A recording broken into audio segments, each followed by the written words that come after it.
di leg kedua, timnas Indonesia ini dibantai habis-habisan 10 gol tanpa balas. Itu adalah masa kelam timnas Indonesia ketika dibantai dengan tim nasional Bahrain ya.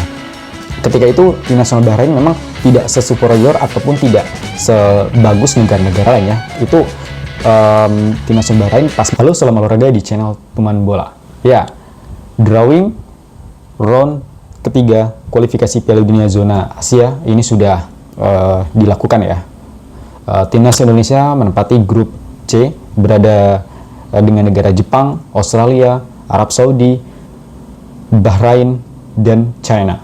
Ya, tentu timnas Indonesia ini adalah negara dengan tingkat paling rendah setelah Kuwait ya, dengan tingkat 134 ranking dunia, dan Jepang adalah negara yang ranking paling tinggi, yaitu 18 atau 17 kalau nggak salah.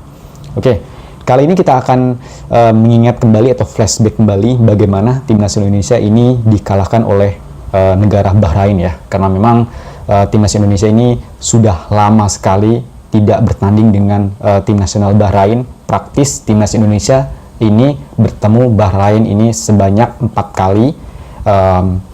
Di tahun 2004 timnas Indonesia di Piala Asia kita kalah 3-1. Terus di Piala Asia di 2007 ini di Jakarta ya, timnas Indonesia ini menang dengan skor 2-1. Dan kualifikasi Piala Dunia di zona Asia pada tahun 2012 main leg pertama di Gelora Bung Karno, timnas Indonesia ini kalah 0-2 ya.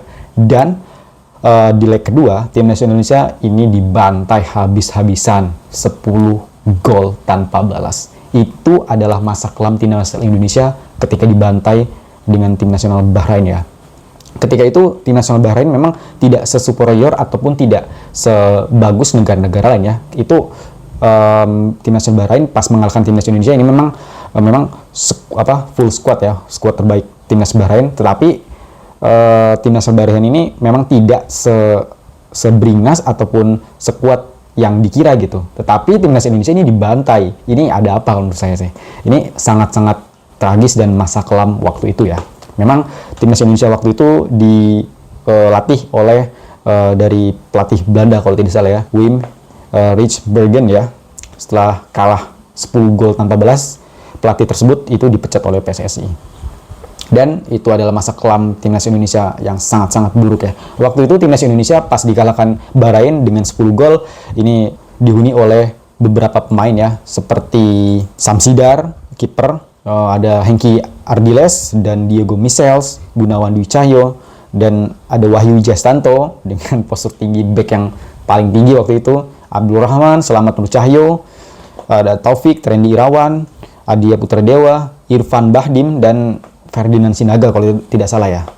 Praktis timnas Indonesia waktu dikalahkan Bahrain dengan 10 gol tanpa balas, timnas Indonesia menempati peringkat terakhir ya dengan 0 poin.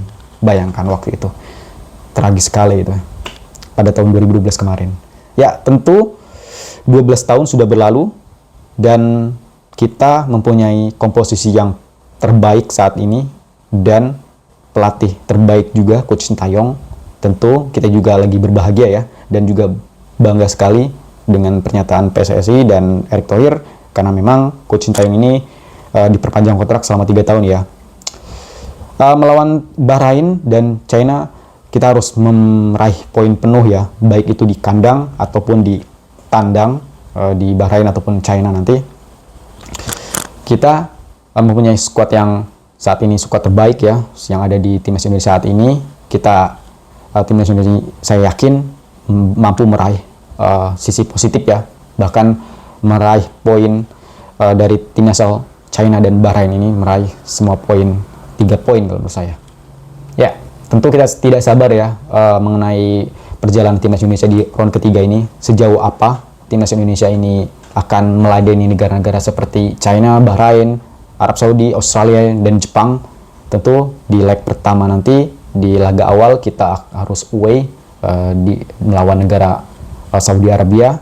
Kemungkinan kita melawan tim nasional Arab Saudi ini squad full tim ya. Praktis hanya Jordi Amat dan Justin Hapner yang tidak bermain melawan Arab Saudi nanti. Pertandingan selanjutnya di laga kedua kita melawan tim nasional Australia. Kemungkinan akan bermain di Stadion Gelora Bung Tomo di leg pertama, dan di pertandingan ketiga nanti kita bertemu melawan Bahrain ya. Setelah 12 tahun yang berlalu, kita akhirnya melawan Bahrain di Stadion Bahrain tentunya. Sudah di Bahrain, akan away lagi ke China. Untuk melawan Bahrain memang kita mempunyai rekor yang buruk ya. Di 2 laga pertandingan bertemu Bahrain kita kalah, praktis hanya kita menang di Piala Asia tahun 2007 kemarin di Jakarta, kita menang 2-1. Tentu kita optimis dan juga harus bisa mendapatkan poin penuh ya di laga away nanti melawan Bahrain. Saya kira untuk negara Bahrain pas melawan Malaysia di Piala Asia kemarin tidak terlalu superior dan tidak terlalu taktiknya tidak terlalu ini, menurut saya cukup bagus. Bahkan kalau di-compare dengan timnas Thailand, mungkin timnas Thailand lebih bagus daripada Bahrain. Walaupun begitu, tentu kita percaya kepada Coach Sintayong ini akan meramu strategi dan juga formasi yang sangat-sangat bagus kalau menurut saya.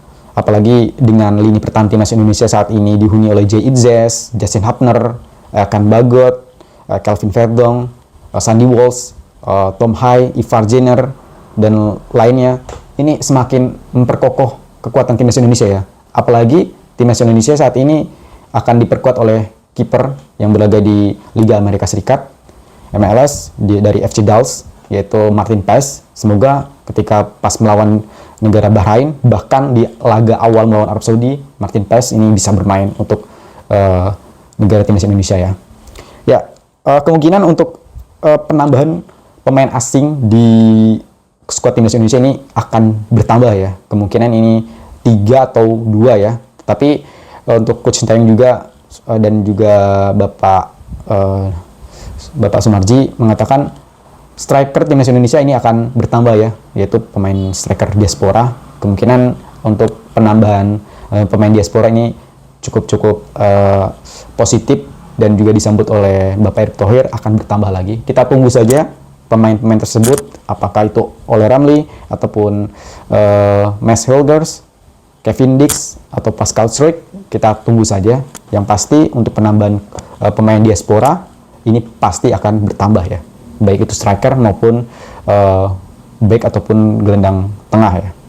Kita harus apresiasi sekali untuk Coach Sintayong saat ini. Kita doakan untuk kesembuhan Coach Sintayong yang sedang berobat di Korea Selatan.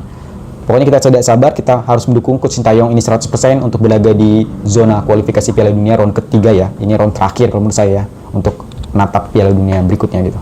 Oke, mungkin itu saja yang dapat saya sampaikan. Kurang lebih saya mohon maaf. Kita bertemu di lain video berikutnya.